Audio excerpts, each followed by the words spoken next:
অনেকেই ভাবছেন, এটা কি নিরাপদ? সারা জীবন ইনজেকশন লাগবে? এটা কি ওজন কমানোর নতুন কৌশল? নমস্কার, আমি ডাক্তার শিবপ্রসাদ। আজ অ্যান্টি-ওবেসিটি ওষুধ বা ডুয়াল পাথওয়ে থেরাপি নিয়ে বলবো। নতুন চিকিৎসার পরিভাষা এবং ইনজেকশনযোগ্য ওষুধ নিয়ে আপনাদের সব দুশ্চিন্তা আমি বুঝি। এটা একটা দীর্ঘমেয়াদী প্রতিশ্রুতি, আর সত্যি বলতে এটা বোঝা বেশ কঠিন। তাই এই ওষুধগুলো আসলে কি, কাদের সাহায্য করে এবং এগুলো থেকে বাস্তবে কি আশা করা উচিত, তা আমি সহজ ভাষায় কোনো জটিল পরিভাষা ছাড়াই ব্যাখ্যা করি।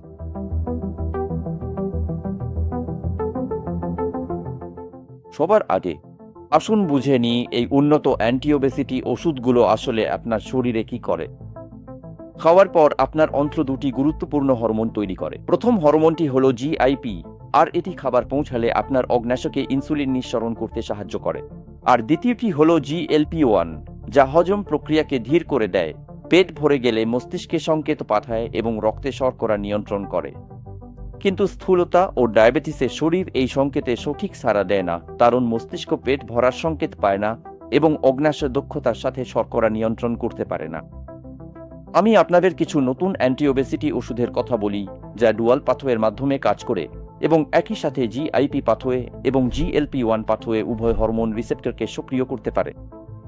এটা এভাবে ভাবুন, যদি একটি পাথওয়ে জ্যাম হয়ে থাকা এক লেনের রাস্তা হয়, তবে এই ওষুধগুলো একটি 2 লেনের হাইওয়ে খুলে দেয়, যার ফলে ট্রাফিক চলাচল আরও ভালো হয়।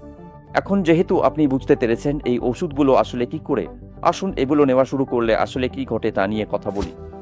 এই ওষুধগুলো কম খাওয়ার সাথে সাথে আপনার মস্তিষ্কের পেট ভরে যাওয়ার অনুভূতি ফিরিয়ে আনতে সাহায্য করবে। আপনি নিজেকে না খাইয়ে রাখার জন্য নয়, বরং আপনার মস্তিষ্ক অবশেষে তৃপ্তির সংকেত পায় বলে। তাই এগুলো আপনার অগ্ন্যাশয়কে সঠিকভাবে ইনসুলিন নিঃসরণ করতে এবং রক্তে শর্করা বাড়ায় এমন হরমোন কমাতে সাহায্য করে, ফলে আপনার রক্তে শর্করার মাত্রা আরও ভালো নিয়ন্ত্রণে আসে। এই ওষুধগুলো আপনার খাওয়া খাবার পাকস্থলী থেকে কত দ্রুত বের হবে তাও ধীর করে দেয়। এর ফলে আপনার পেট দীর্ঘ সময়ের জন্য ভরা থাকে। এছাড়াও এটি ডায়েট পিলের মতো কোনো ক্ষুধা কমানোর ওষুধ নয়, এটি আসলে ভেঙে যাওয়া মেটাবলিক সিগন্যালিং ঠিক করতে সাহায্য করছে।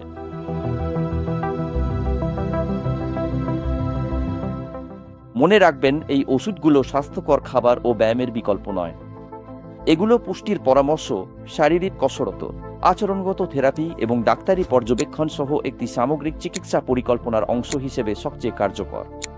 এগুলো চিকিৎসার সরঞ্জাম মাত্র, কোনো শর্টকাট নয়।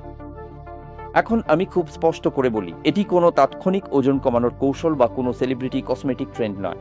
আসলে যা ঘটে তা হলো, আপনার ডাক্তার প্রথমে কম ডোজ দিয়ে শুরু করবেন, তারপর কয়েক সপ্তাহ ধরে ধীরে ধীরে তা বাড়াবেন। একে ডোজ এসকেলেশন বলা হয়, যা আপনার শরীরকে মানিয়ে নিতে এবং পার্শ্ব প্রতিক্রিয়া কমাতে সাহায্য করে। এই ওষুধটি সপ্তাহে একবার ত্বকের নিচে ইনজেকশন হিসেবে নিতে হয়, ঠিক যেমন ডায়াবেটিস রোগীরা ইনসুলিন নেন।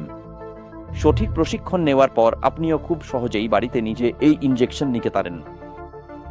আপনি হয়তো ভাবছেন, ঠিক আছে, কিন্তু এর ঝুঁকিগুলো কি? আসুন এই ওষুধের পার্শ্ব প্রতিক্রিয়াগুলো দেখি। প্রথম কয়েক সপ্তাহে অনেক পুরুষ বমি, পাতলা পায়খানা ও ক্ষুধা কমে যাওয়া অনুভব করেন।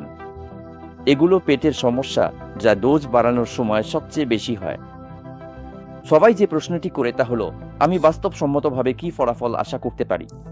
ক্লিনিক্যাল স্টাডিতে জীবনযাত্রার পরিবর্তনের সাথে মিলিত হলে এই ওষুধগুলো ব্যবহার করা কিছু রোগী সময়ের সাথে সাথে উল্লেখযোগ্য ওজন হ্রাসের অভিজ্ঞতা পান, যার ফলাফল ব্যক্তিভেদে ভিন্ন হয়। ওজন পরিবর্তনের বাইরেও কিছু ডাক্তার কোমরের মাপ, রক্তচাপ, কোলেস্টেরল, ট্রাইগ্লিসারাইড লেভেলের উন্নতিও লক্ষ্য করেছেন। টাইপ 2 ডায়াবেটিস রোগীদের ক্ষেত্রে ওষুধের সাথে খাদ্যাভ্যাস বদলালে ব্লাড সুগার নিয়ন্ত্রণে উল্লেখযোগ্যভাবে উন্নতি হতে পারে।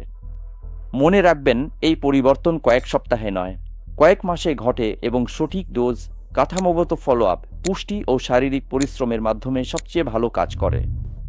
ব্যক্তিগত ফলাফল মূলত রোগীর সম্পূর্ণ চিকিৎসায় আনুগত্যের ওপর নির্ভর করে।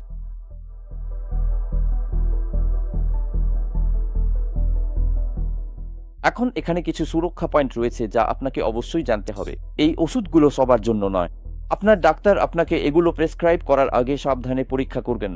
আপনার এবং আপনার পরিবারের যদি মেদুলারি থাইরয়েড কার্সিনোমা নামক নির্দিষ্ট ধরনের থাইরয়েড ক্যান্সারের ইতিহাস থাকে, তবে আপনি এই ওষুধগুলো নিতে পারবেন না। আপনার যদি MEN2 সিনড্রোম নামক একটি জেনেটিক কন্ডিশন থাকে, অনুরূপ ওষুধে আপনার গুরুতর অ্যালার্জি থাকলে, বা আপনার সঙ্গী গর্ভবতী হলে বা পরিবার বাড়ানোর পরিকল্পনা থাকলে অবশ্যই ডাক্তারের সাথে আলোচনা করুন।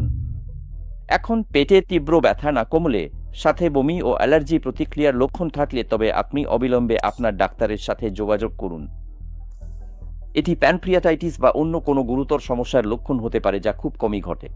এছাড়াও গুরুত্বপূর্ণ পয়েন্ট, এই ওষুধগুলো রক্তচাপ বা ডায়াবেটিসের ওষুধের মতো স্থূলতাকে একটি দীর্ঘস্থায়ী রোগ হিসেবে দীর্ঘমেয়াদী ব্যবস্থাপনার জন্য ডিজাইন করা হয়েছে। চিকিৎসার সময়কাল এবং উপযুক্ততা আপনার মেডিকেল রেসপন্স এবং সামগ্রিক স্বাস্থ্যের লক্ষ্যের ওপর ভিত্তি করে আপনার বিশেষজ্ঞ দ্বারা নির্ধারিত হওয়া উচিত। এখন আমি জানি সাপ্তাহিক ইনজেকশনগুলো ভীতিকর শোনায় এবং হয়তো ভাবতেও অস্বস্তি হয়, কিন্তু এটি একটি স্ট্যান্ডার্ড চিকিৎসা, যেমন বিশ্বজুড়ে লক্ষ লক্ষ ডায়াবেটিস রোগী তাদের অবস্থা পরিচালনা করেন। এটি একটি ছোট স্মুথ জার্নিতে মাত্র 30 সেকেন্ড সময় লাগে এবং আপনার বাড়িতে ব্যক্তিগতভাবে করা হয়। এটি কোনো দুর্বলতা নয়, এটি আসলে উন্নত চিকিৎসা থেরাপির মাধ্যমে একটি মেডিকেল কন্ডিশনকে নিয়ন্ত্রণে আনা।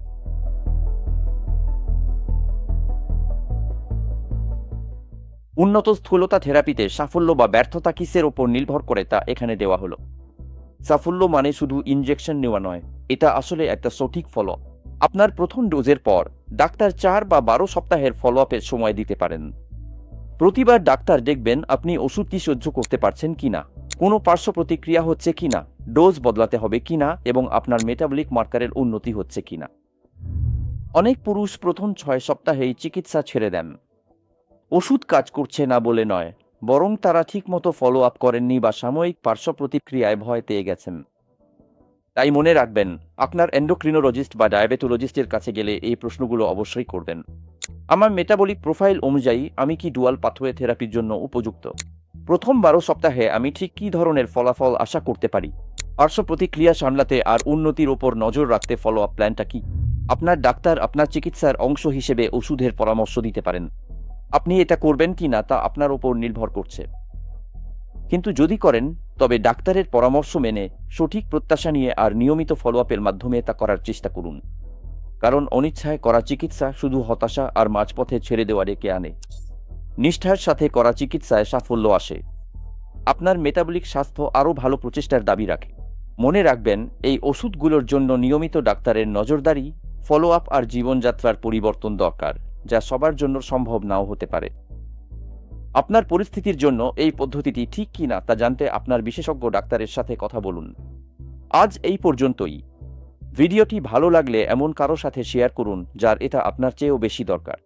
এই চ্যানেলটি সাবস্ক্রাইব করুন আর বেল আইকনটি টিপুন যাতে পরের ভিডিওটি মিস না হয়।